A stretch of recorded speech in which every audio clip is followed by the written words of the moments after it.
ఎవరి కొరకు ఎందుకొరకు సాగించు పోరాటము ఇల్లు విడిచి పల్లె విడిచి ఎన్నాళ్ళు ఈ నరకము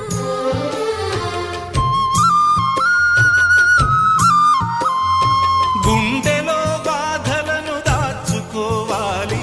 నా పోరు బాటలో నీ తోడు కావాలి పల్లెనే ఇల్లుగా నువ్వు చూసుకోవాలి పంచాది నిర్మలకు చెల్లెవనిపించాలి